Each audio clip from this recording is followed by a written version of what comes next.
अक्सर सफलताको लागि सोध्ने गरिन्छ मान्छेले सबभन्दा सजिलो उपाय के हो। अक्सर सफलताको लागि सबभन्दा सजिलो उपाय के हो सोध्ने गर्छन् मान्छेहरूले। फेरि एकपल्ट अक्सर मान्छेहरूको जिज्ञासा रहन्छ कि सफल हुनको लागि सबभन्दा सजिलो उपाय के हो। सबभन्दा व्यावहारिक सबभन्दा सजिलो उपाय यदि खोज्ने हो भने त्यसलाई संगत भनिन्छ। के भनिन्छ रे? संगत भनिन्छ। मान्छे जस्तो हुन चाहने हो, यदि त्यस्तो हुने आफ्नो ताकत छैन भने त्यस्तो भएकाहरूसँग जोडे पुग्छ। Can imagine? मान्छे जस्तो हुन चाहने हो, यदि आफ्नै बलबुताबाट हुन सकेन भने, कथम कदाचित आफ्नै बलबुताबाट हुन सकेन भने के गर्न सकिन्छ त? सिम्पल। त्यस्तै मान्छे तपाईं जस्तो हुन चाहनुहुन्छ, धनी हुने कि विद्वान हुने कि दार्शनिक हुने कि लेखक हुने कि के हुने हो तपाईँ? तपाईँ आफ्नो बुद्धि बल परिस्थितिले पहिरन सक्नु भएको छैन भने केही छैन, केही छैन। संगत भए पुग्छ, संगत भए पुग्छ, संगत भए पुग्छ, संगत भए पुग्छ, संगत भए पुग्छ। सबभन्दा ठुलो उदाहरणबाट सुरु गर्न चाहन्छु।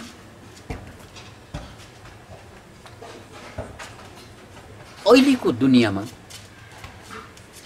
करेन्टको महत्त्व हामी सबैलाई थाहा छ। बिना बिजुली, बिना करेन्ट सभ्यताको कल्पनै गर्न सकिँदैन। मानव इतिहासलाई एउटा लेभलबाट जुरुक्क उचालेर अर्को लेभलमा ल्याउने काम बिजुलीको आविष्कारपछि भएको। अनि यो बिजुलीको आविष्कारको पछाडि एउटा रोचक कहानी छ। एकजना केटाको कहानीबाट म सुरु गर्दैछु। एकजना केटा बुक बाइन्डिङ गर्थे। भनेको मतलब किताब पट्याउने, किताबको जिल्दो राख्ने, मिलाउने काम गर्थे। गरिब केटा, 2 क्लास पढेको केटा। अनि गरिब, पढेको पनि कम, जोहो गर्नको लागि बुक बाइन्डिङको काम गर्थे। बेला बेला उनको हातमा जुन जुन बुक पढ्थ्यो त्यो बुक बेला फुर्सदमा उनी पढ्ने गर्थे। सौभाग्यवश हातमा पढेका किताब पल्टाएर हेर्ने गर्थे। थुप्रै किताब हेरे। एक दिन उनको हातमा एउटा केमिस्ट्रीको किताब पढ्छ। सिम्पल भाषामा लेखिएको केमिस्ट्रीको किताब। त्यो केमिस्ट्रीको किताब पढ्दा उनलाई केमिस्ट्री प्रति बडो ठुलो चासो लाग्यो। हेर्नुहोस् है, यसलाई भनिन्छ इनबर्न इन्टेलिजेन्स।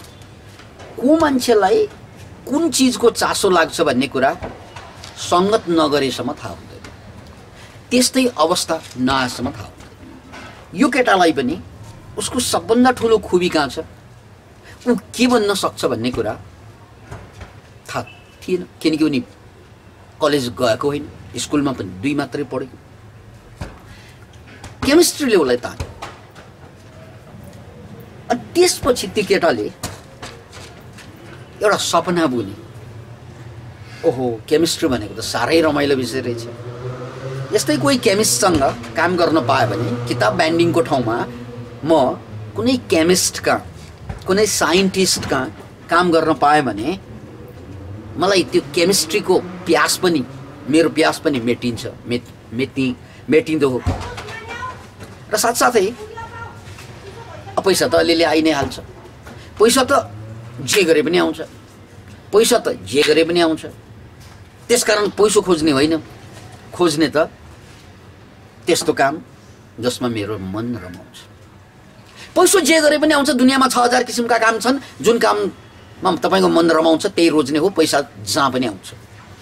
त्यसकारण पैसाको लागि काम गर्ने होइन, काम गर्दा पैसा आउने हो। यो कुरा बुझेको मान्छे, यो कुरा अहिले पनि 95% मान्छेले बुझिरहेको छैन। पैसो पैसो पैसो भनेर खोजेर बसेको हुन्छ। पैसो त पाउँछ स्वास्थ्य गुमाउँछ, पैसो त पाउँछ शान्ति गुमाउँछ, पैसो त पाउँछ परिवार गुमाउँछ। अरे यार सारा कुरा गुमाएर पैसो के खान मिल्छ? पैसोमा सुत्न मिल्छ? पैसोमा आनन्द मिल्छ? मिल्दैन। पैसोबाट आउने आनन्द 10% मात्रै हो, वैज्ञानिकहरूले ठोकेरै भनिसके। त्यसकारण यो गल्ती फेरि यो जेनेरेसनले गर्नु हुँदैन। अब प्रसङ्ग हामीले भर्खरै यो केटाको प्रसङ्ग, जसलाई यो कुरा जन्मजातै थाहा थियो। फेरि 95% मान्छेलाई भनेर पनि चाहिँ बुझाउन गाह्रो हुन्छ, तर यसलाई जन्मजातै उसको इन्टेलिजेन्स। त्यसकारण मलाई पैसो जे गरे पनि आउँछ, मलाई थाहा छ। म किताब ब्यान्डिङ गरेर पनि पैसा ल्याइरहेको छु, थोरै पैसा। योभन्दा मेरो मनले खाएको विषय अब के रह्यो त? केमिस्ट्री। त्यसपछि उनले देशमा कोही केमिस्ट छ कि, उसको सेरोफेयरमा कोही केमिस्ट छ कि खोज्दै गए। त्यो बेलाको उनी बसेको ठाउँको सबभन्दा फेमस केमिस्ट डाक्टर हार्वे। अनि डाक्टर हार्वेको नाम थाहा पाइसकेपछि यही हार्वेका थमस हार्वे कहाँ गएर निवेदन गरे, सर म बुक बाइन्डिङ गर्ने केटा, थोरै पैसा कमाउँछु त्यहाँ, मलाई हजुर कहाँ धेरै पैसाको आशा छैन, म हजुरको सेवा गर्न चाहन्छु, मलाई खाना भए पुग्छ, अरू केही पनि चाहिँदैन। किनकि मैले केमिस्ट्रीको किताब पढेँ बाइन्डिङ गर्ने क्रममा, त्यसले मेरो मन तान्यो। त्यसकारण म हजुरको सङ्गत खोज्दै, केमिस्टको सङ्गत खोज्दै म यहाँ पुगेको छु, मलाई काम दिनुहोस् कृपा। केटा निकै टाठो देखिन्थ्यो,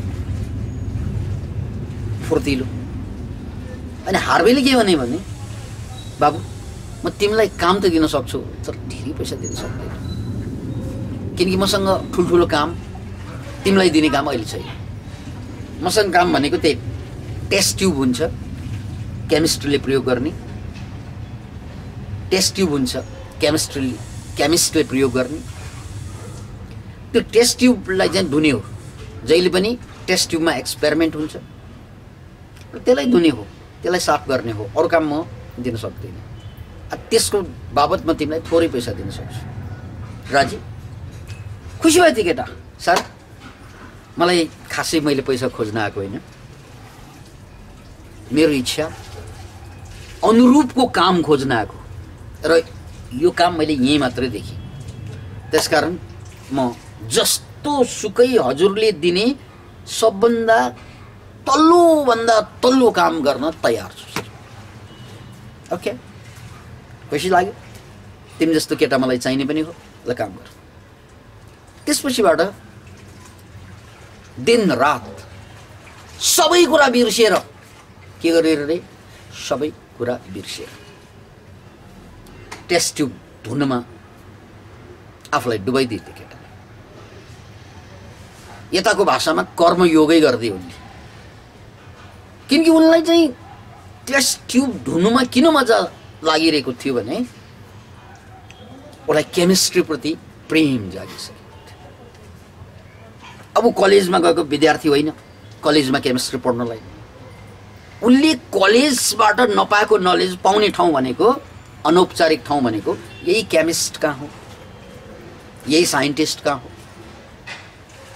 त्यसकारण उनले दिनरात एक गरेर मेहनत गरे भन्ने शब्द भन्दा काममा रमाए भन्नु अझ उचित हुन्छ। अनि डाक्टर थोमस हार्वेको पनि त्यो केटाप्रति ठुलै आस्था जाग्यो। किन जाग्यो त भन्नाले यति इमान्दार, जसलाई केही पनि चाहिँदैन। त्यसकारण डाक्टर थोमस हार्वेले उनलाई बढीभन्दा बढी सुविधा, बढीभन्दा बढी चाहिँ उनले खोजेका एक्सपेरिमेन्टल कुराहरू दिन खोजे, उपलब्ध गराए। नाउ अब सुन्नुहोस् है, थोमस हार्वे त फेमसै मान्छे, वेल एजुकेटेड मान्छे। त्यो केटाले डाक्टर हार्वेका 10 वर्ष लगातार सेवा गरिसकेपछि डाइनामो आविष्कार गर्थे। Can you imagine it? Doctor हार्वेको नाम थोरैलाई थाहा छ संसारमा, तर उसका काम गर्ने 2 क्लास पढेको केटा वर्ल्ड फेमस बने, जसले चाहिँ करेन्टको पहिलोचोटि आविष्कार गर्दै। And he was none other than Michael Faraday. Can you imagine it? Can you imagine it? Can you imagine it? Michael फ्याराडेलाई 2 क्लास पढेको केटालाई मान्छेको इतिहास बदल्ने, मान्छेको बाँच्ने तरिका बदल्ने, जिउने तरिका बदल्ने श्रेय प्राप्त भयो। किन त भन्नाले नम्बर 1 उसको लगाव, उसको प्रेम केमा? केमिस्ट्रीमा। नम्बर 1 लगाव, इच्छा शक्ति भनिन्छ त्यसलाई, इच्छा शक्ति भनिन्छ त्यसलाई। नम्बर 2 साहस। के साहस? पुरानो उसले गरिरहेको जुन काम छोड्ने साहस। बुक बाइन्डिङमा उसले राम्रै आम्दानी गरिरहेको थियो तुलनात्मक रूपमा, उसको हात बसिसकेको थियो, इमानदार केटा थियो। उनका बसहरूलाई रिजाइसकेका थिए, जमिसकेको थियो एक किसिमबाट। सबै कुरा खुरखुर भइरहेको थियो, खुरखुर पैसा आइरहेको थियो। तर त्यो खुरखुर आइरहेको पैसो, त्यो जमिरहेको वातावरण, त्यो सबैलाई फुट्ट फाल्न सक्ने, त्यो सबै सुविधालाई फुट्ट मिल्काउन सक्ने, त्यो हो साहस, साहस, साहस। याद राख्नुहोस्, जीवनको परिवर्तनको पहिलो सूत्र यहाँ छ, इच्छा शक्ति। म कुन चीजको लागि उपयुक्त छु, जसको लागि म मर्न तयार छु, त्यो कुरा ठम्याउनु पहिलो कुरा। अनि दोस्रो कुरा फ्याराडेले देखाइदिए, अरे यार इच्छा मात्र भएर हुँदैन, किनकि इच्छा आफै फलीभूत हुँदैन, इच्छा मात्र भएर पुग्दैन, इच्छा आफै फलीभूत हुँदैन। त्यसको लागि साहस चाहिन्छ। किनकि मानव इतिहासको सम्पूर्ण पन्नाहरूलाई पल्टाएर हेर्ने हो भने माथि उठेका सबै मान्छेहरू महान साहसी थिए। बिना साहस, रिस्क नलिने मान्छेहरू कहिल्यै उठेन। त्यसकारण उनले पैसा आइरहेको जबलाई फुट्ट फाल्दै र अज्ञातमा हाम फाली। उनलाई थाहा थिएन कहाँबाट पैसा आउँछ भन्ने। उनले हात जोडेर भने थोमस हार्वेलाई, सर म हजुरको सेवा गर्न चाहन्छु, पैसो कमाउनु होइन, सेवा गर्न चाहन्छु। यो साहस। तेस्रो कुरा, थोमसलाई सघाउने थुप्रै मान्छे होलान्, यो केटालाई किन राख्नु पर्यो उसले, त्यो पनि नपढेको केटा। तर उनको विनम्रता, याद राख्नुहोस्, मान्छेको सबभन्दा ठुलो शक्ति विनम्रता हुन्छ। मान्छेको सबभन्दा ठुलो शक्ति काउन्ट गर्नु पर्यो भने एउटाको नाम हुन्छ विनम्रता। यो विनम्रतालाई बुझाउनको लागि म विश्वविख्यात दार्शनिक लाओ त्सुको कुरा गर्न चाहन्छु। यो प्रसङ्ग लाओ त्सु र कन्फ्युसियस दुई मध्ये एकजनासँग जोडेर आइरहेको हुन्छ बेला बेला।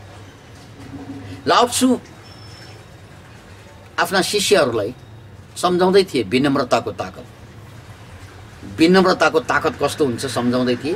त्यही सम्झाउने क्रममा एकजना शिष्यलाई भने, हेर बाबु, सबभन्दा ठुलो शक्ति भनेको विनम्रतामा हुन्छ। कसरी विनम्रतामा हुन्छ? लाओ त्सुले आफ्नो मुख खोलेर देखाए। बुढो भइसकेको थियो, दाँत थिएन। जिब्रो थियो। शिष्यलाई सोधे, बाबु मेरो मुखमा तिमी के देख्छौ?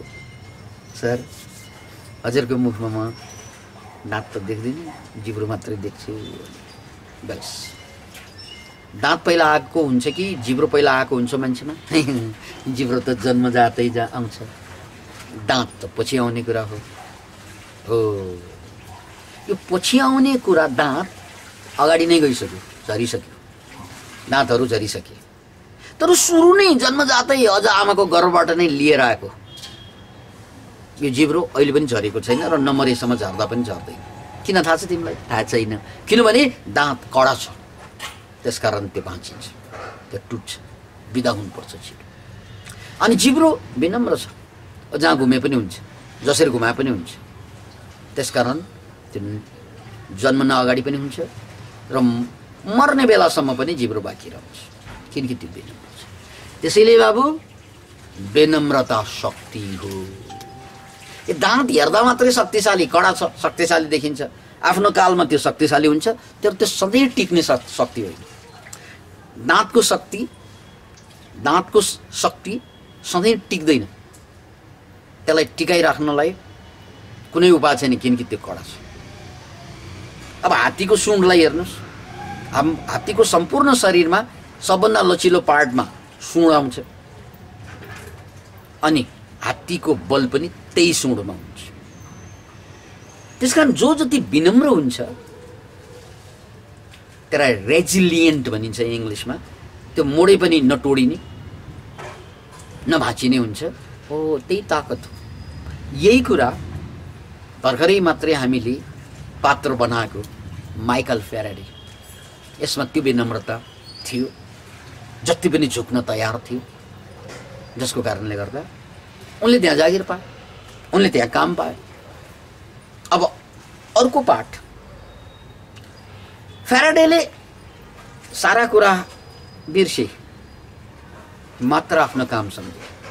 फ्याराडेले सारा कुरा बिर्से, मात्र आफ्नो काम सम्झे। दाएँ हेरेन, बाएँ हेरेन, अगाडि हेरेन, पछाडि हेरेन, तल हेरेन, माथि हेरेन, काम हेरे।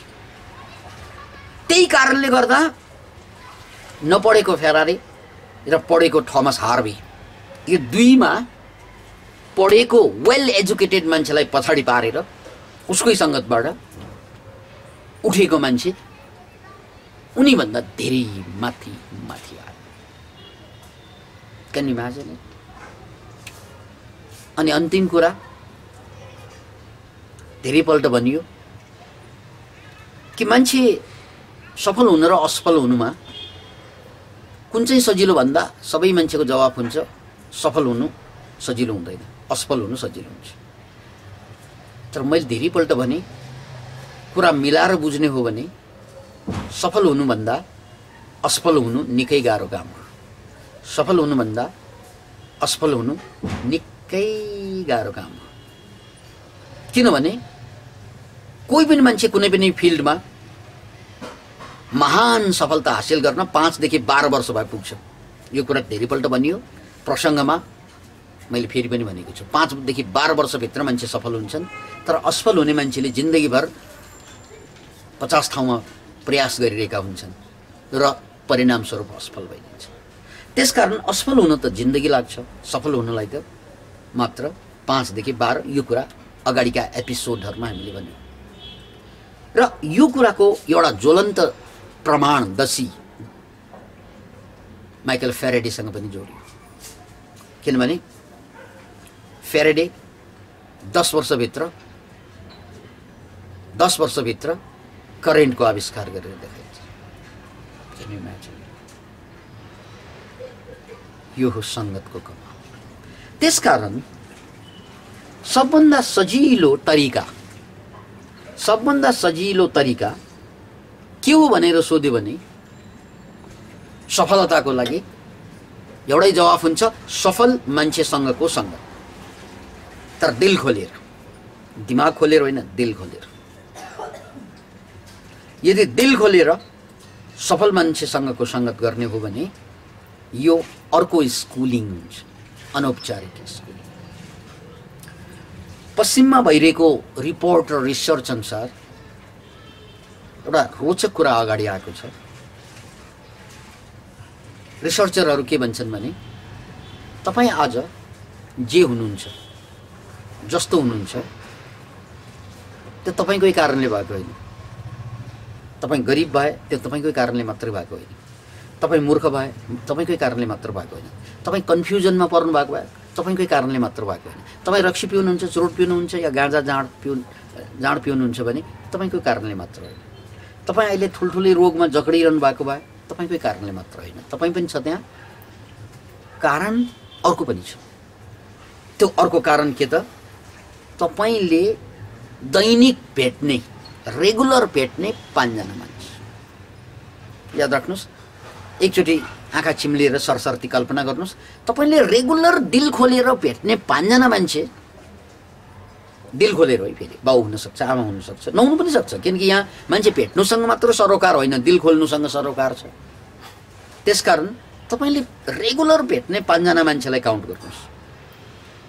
कुनै साथी, कुनै परिवारका सदस्य, अथवा कुनै काम गर्ने ठाउँको मान्छे, अथवा तपाईँ बेला बखत जाने ठाउँको मान्छे, यसरी तपाईँले दिल खोलेर भेटिरहने 5 जना मान्छे जस्ता छन्, तपाईँ पनि त्यस्तै हुनुहुन्छ। भन्नु पर्यो होइन? ए तपाईँ रक्सी खानुहुन्छ भने तपाईँले दिल खोलेर भेट्ने 5 जना पनि खान्छ, शङ्का छ? भन्नु पर्यो होइन?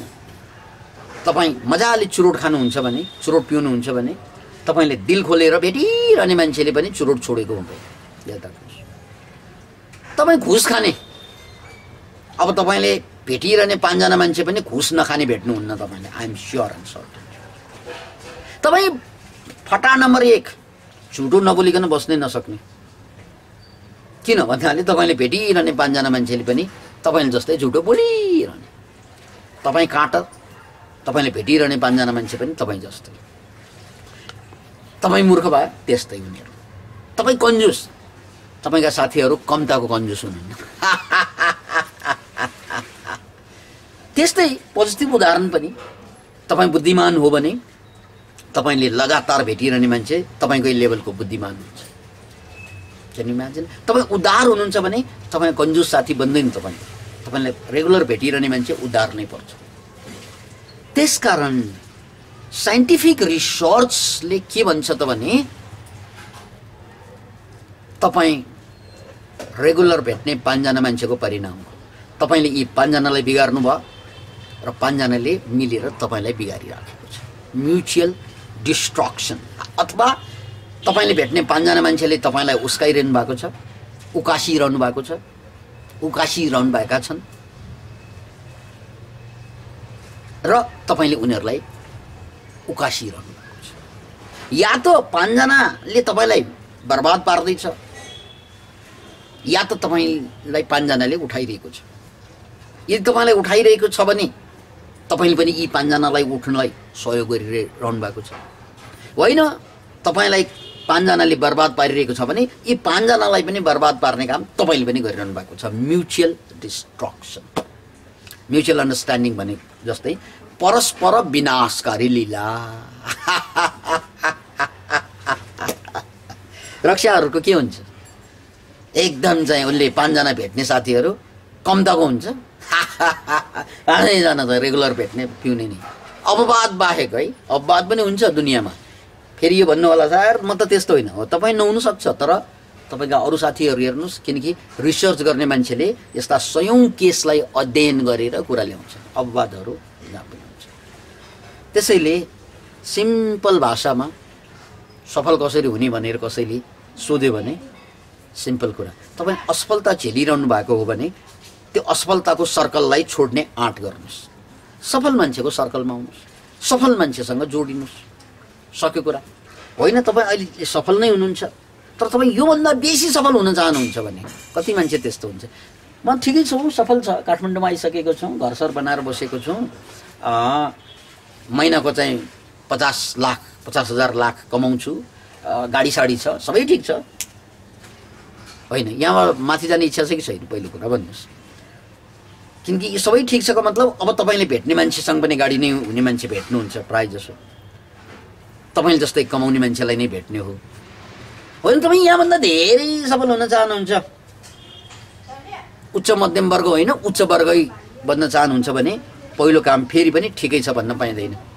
यो सर्कललाई बदल्नुपर्छ। यो सर्कलले तपाईँलाई यो लेभलमा ल्याएर राखेको छ।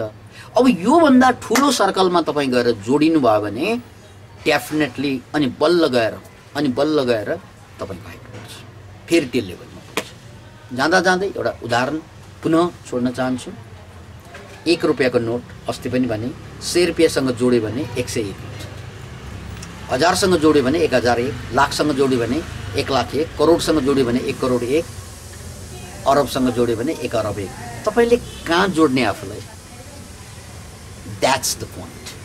वी अल आर 1 रुपियाँ। हामी जम्मै 1 रुपियाँ हौँ होइन। तपाईँ 100 रुपियाँसँग सङ्गत गर्नुभयो भने तपाईँको भ्यालु 100मा जान्छ। होइन म करोडौँमा जान चाहन्छु सर, त्यसमा करोडसँग जोड्नुहोस्।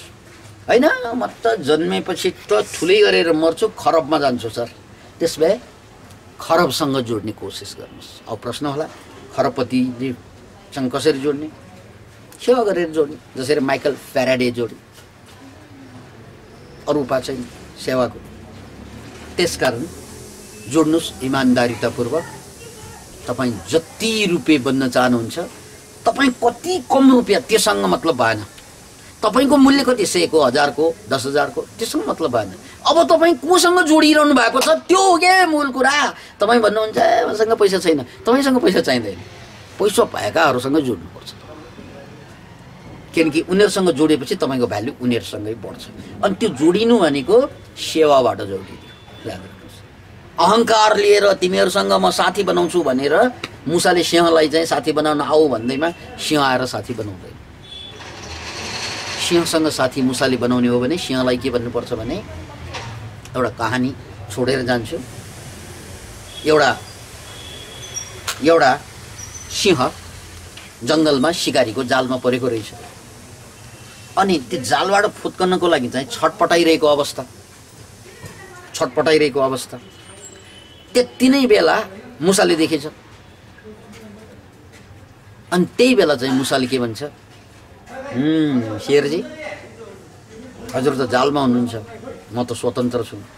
त्यसकारण जालमा भएको सिंहभन्दा स्वतन्त्र मुसो शक्तिशाली हुन्छ। जालमा परेको सिंहभन्दा स्वतन्त्र भएको मुसो शक्तिशाली हुन्छ। जालमा परेको सिंहभन्दा स्वतन्त्र रहेको मुसो शक्तिशाली हुन्छ। म स्वतन्त्र छु, केही सेवा गरौँ हजुरलाई। अब जालमा परेको पीडित शेरले भने ठिक छ, जाल काट मेरो। हुन्छ, जाल काट्यो। जाल काटिसकेपछि शेर त्यहाँबाट निस्क्यो र शेर र मुसाको दोस्ती भयो। यद्यपि शेर र मुसाको म्याच त कहिल्यै हुँदैन, तर यो अवस्था जहाँ शेर जालमा परेको हुन्छ, ऊ दोस्ती गर्ने भनेर गएन, सेवा गर्छु भनेर गए, सहयोग गर्छु भनेर गए, त्यसपछि चाहिँ दोस्ती बन्यो, सधैँको लागि दोस्ती भयो। त्यसैले हामी जति तल भए पनि केही छैन, सेवक भएर जहाँ पनि छिर्न मिल्छ। Thank you.